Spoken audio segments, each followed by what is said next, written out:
ದೇವರ ಪರಿಶುದ್ಧವಾದ ನಾಮಕ್ಕೆ ಸ್ತೋತ್ರವಾಗಲಿ. ನಿರೀಕ್ಷೆಯ ವಾಕ್ಯದ ಮುಖಾಂತರ ನಿಮ್ಮನ್ನು ಸಂಧಿಸಲಿಕ್ಕೆ ನಾನು ಸಂತೋಷವುಳ್ಳವಳಾಗಿದ್ದೇನೆ. ಯಾಕೆಂದರೆ ದೇವರು ಒಳ್ಳೆಯವನು, ನಿರೀಕ್ಷೆಯನ್ನು ಹುಟ್ಟಿಸುವಂಥ ದೇವರು ಆತನಾಗಿದ್ದಾನೆ. ಇವತ್ತಿನ ದಿವಸ ಇಬ್ರಿಯ 13ನೇ ಅಧ್ಯಾಯ 6ನೆಯ ವಚನವನ್ನು ನೋಡುವುದಾದರೆ, ಆದುದರಿಂದ ಕರ್ತನು ನನಗೆ ಸಹಾಯಕನು, ಭಯಪಡೆನು, ಮನುಷ್ಯರು ನನಗೆ ಏನು ಮಾಡಾನು ಎಂಬುದಾಗಿ.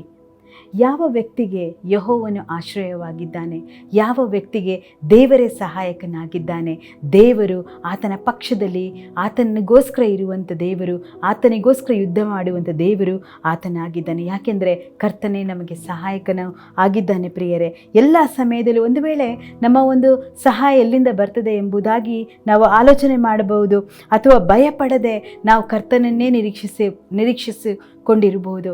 ಆದರೆ ಪ್ರಿಯರೇ, ಎಲ್ಲ ಸಮಯದಲ್ಲೂ, ಭಯಪಟ್ಟಂಥ ಸಮಯದಲ್ಲೂ, ಕಳವಳಗೊಂಡಂಥ ಸಮಯದಲ್ಲೂ ಸ್ವಾಮಿ ನಮ್ಮ ಹತ್ತಿರ ಇರುವಂಥ ದೇವರು ಆತನಾಗಿದ್ದಾನೆ. ಮಾರ್ಕನು ಬರೆದ ಸುವಾರ್ತೆ 4ನೇ ಅಧ್ಯಾಯ 37ನೇ ವಚನದಿಂದ ನಾವು ಓದಬೇಕಾದ್ರೆ, ಯೇಸುಸ್ವಾಮಿ ಆ ದೋಣಿಯಲ್ಲಿರ್ತಾರೆ, ದೋಣಿಯಲ್ಲಿ ಮಲಗಿರ್ತಾರೆ ಯೇಸುಸ್ವಾಮಿ. ಆದರೆ ಶಿಷ್ಯರಿಗೆ ರಭಸವಾಗಿ ಬರುವಂತಕ್ಕಂಥ ಒಂದು ಬಿರುಗಾಳಿಯ ಒಂದು ಭಯ, ಅವರಿಗೆ ಹೆದರಿಕೆ ಆಯಿತು, ಅವರಿಗೆ ದಿಗಿಲು ಉಂಟಾಯಿತು. ಆ ಸಮಯದಲ್ಲಿ ಅವ್ರೇನು ಮಾಡ್ತಾರೆ ಅಂತ ಹೇಳಿದರೆ, ನೀರೆಲ್ಲ ಇನ್ನೇನು ಅವರ ದೋಣಿಯಲ್ಲಿ ಬರುವುದನ್ನು ನೋಡ್ತೇವೆ. ಆವಾಗ ಸ್ವಾಮಿಯನ್ನು ಎಬ್ಬಿಸಿ, ಸ್ವಾಮಿ ನಾವು ಸಾಯ್ತಾ ಇದ್ದೇವೆ ಎಂಬುದಾಗಿ ಹೇಳಿದಾಗ ದೇವರೇನು ಹೇಳ್ತಾರೆ, ಆ ಒಂದು ಬಿರುಗಾಳಿಯನ್ನು ನೋಡಿ ನೀನು ಮೊರೆಯಬೇಡ ಎಂಬುದಾಗಿ ಹೇಳುವಂಥ ದೇವರು ಆತನಾಗಿದ್ದಾನೆ. ಮತ್ತು ಆತನು ಮುಂದೆ ಹಾಗೆ ಹೇಳುವುದನ್ನು ನಾವು ನೋಡ್ತೇವೆ. ಆತನು ತನ್ನ ಶಿಷ್ಯರನ್ನು ನೋಡಿ, ಯಾಕೆ ಧೈರ್ಯಗೆಡುತ್ತೀರಿ, ನಂಬಿಕೆ ಎಲ್ಲಿದೆ ನಿಮ್ಮಲ್ಲಿ ಎಂಬುದಾಗಿ ಯೇಸುಸ್ವಾಮಿಯವರನ್ನು ಪ್ರಶ್ನೆ ಮಾಡುವುದನ್ನು ನೋಡ್ತೇವೆ. ಪ್ರಿಯರೇ, ಅನೇಕ ಬಾರಿ ನಮ್ಮ ಪರಿಸ್ಥಿತಿಗಳನ್ನು ನೋಡಿ ನಾವು ಭಯಪಡುವವರಾಗಿರ್ತೇವೆ, ಕಳವಳಗೊಳ್ಳುವವರಾಗಿರ್ತೇವೆ. ಆದರೆ ದೇವರು ನಮ್ಮ ಜೊತೆ ಇದ್ದರೆ ಎದುರಿಸುವವನು ಯಾರು?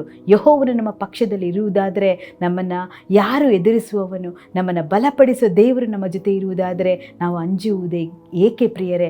ಯಾಕೆಂದರೆ ಕರ್ತನ ನಡೆಸ್ತಾನಲ್ಲ ನಮ್ಮ ಜೀವನ ಪರ್ಯಂತರ, ಆತನೇ ನಮ್ಮನ್ನು ಸಾಗಿಸುವಂಥ ದೇವರು ಆತನಾಗಿದ್ದಾನೆ. ರೋಮ 8:31 ನಾವು ನೋಡ್ತೇವೆ, ಹಾಗಾದರೆ ಈ ವಿಷಯಗಳಲ್ಲಿ ನಾವು ಏನು ಹೇಳೋಣ?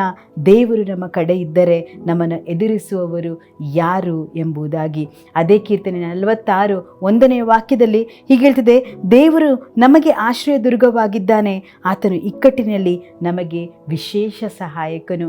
ಮನುಷ್ಯರೆಲ್ಲರೂ ಇಕ್ಕಟ್ಟಿನ ಸಮಯದಲ್ಲಿ ಕೈ ಬಿಡ್ತಾರೆ, ಆದರೆ ದೇವರು ಮಾತ್ರ ನಮಗೆ ಇಕ್ಕಟ್ಟಿನಲ್ಲಿ ವಿಶೇಷ ಸಹಾಯಕನು ಆತನಾಗಿದ್ದಾನೆ. ಆದುದರಿಂದ ಕರ್ತನು ನನಗೆ ಸಹಾಯಕನು, ಭಯಪಡೆನು, ಮನುಷ್ಯರು ನನಗೆ ಏನು ಮಾಡಾನು ಎಂಬುದಾಗಿ ಈ ವಾಕ್ಯಗಳನ್ನು ನಾವು ಕೇಳಿದ್ವಿ. ಪ್ರಿಯರೇ, ದೇವರ ಮೇಲೆ ಭರವಸೆ ಬಿಡುವುದಾದರೆ, ನಾವು ದೇವರನ್ನೇ ದೃಷ್ಟಿಸಿ ನೋಡಬೇಕಾದ್ರೆ, ಆತ ನಮ್ಮನ್ನು ಬಲಪಡಿಸುವಂಥ ದೇವರು, ನಮ್ಮ ಯುಗದ ಸಮಾಪ್ತಿಯವರೆಗೂ ನಮ್ಮ ಜೊತೆ ಇದ್ದುಕೊಂಡು ನಮ್ಮ ಎಲ್ಲ ಕಾರ್ಯಗಳನ್ನು ಸರಾಗ ಮಾಡಿ ನಮ್ಮನ್ನು ಸಾಗಿಸುವಂಥ ದೇವರು ಆತನಾಗಿದ್ದಾನೆ. ಪ್ರಾರ್ಥನೆ ಮಾಡೋಣ.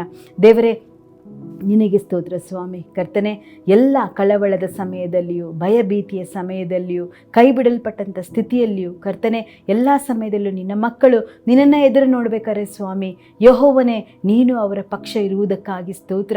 ಅವರಿಗೋಸ್ಕರ ನೀನು ಯುದ್ಧ ಮಾಡುವ ಕೃಪೆಗಾಗಿ ಸ್ತೋತ್ರ ಸ್ವಾಮಿ. ದೇವರೇ, ಒಂದು ವೇಳೆ ಅನ್ಯಾಯ, ಮೋಸ, ದಗ ಇವುಗಳಿಂದ ಅಪಪೀಡಿತರಾಗಿರುವಂತಕ್ಕಂಥ ಅನೇಕ ಮಕ್ಕಳು ಈ ಸಮಯದಲ್ಲಿ ಇದನ್ನು ನೋಡ್ತಾ ಇರ್ಬೋದು ಸ್ವಾಮಿ. ಅವರನ್ನು ಮುಟ್ಟಬೇಕಾಗಿ ಪ್ರಾರ್ಥಿಸ್ತೇನೆ ದೇವರೇ. ಎಲ್ಲ ಮೋಸಗಳಿಂದ ಅವರನ್ನು ತಪ್ಪಿಸು ಸ್ವಾಮಿ.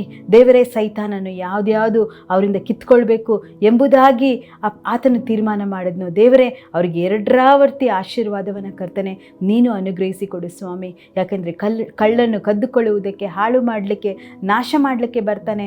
ಆದರೆ ನೀನಾದರೂ ಸಮೃದ್ಧಿಯಾದ ಜೀವಿತವನ್ನು ಕೊಡಲಿಕ್ಕೆ ಬರುವಂಥ ದೇವರು ಸ್ವಾಮಿ. ಸಮೃದ್ಧಿ ಜೀವಿತವನ್ನು ನಿನ್ನ ಮಕ್ಕಳಿಗೆ ಈ ದಿವಸ ದಯಪಾಲಿಸಿಕೊಡಬೇಕಾಗಿ ಎಲ್ಲ ಪ್ರಾರ್ಥನೆಗಳು ಯೇಸುವಿನ ಹೆಸರಲ್ಲಿ ಬೇಡಿದ್ದೇವೆ ತಂದೆಯೇ. ಆಮೇನ್, ಆಮೇನ್.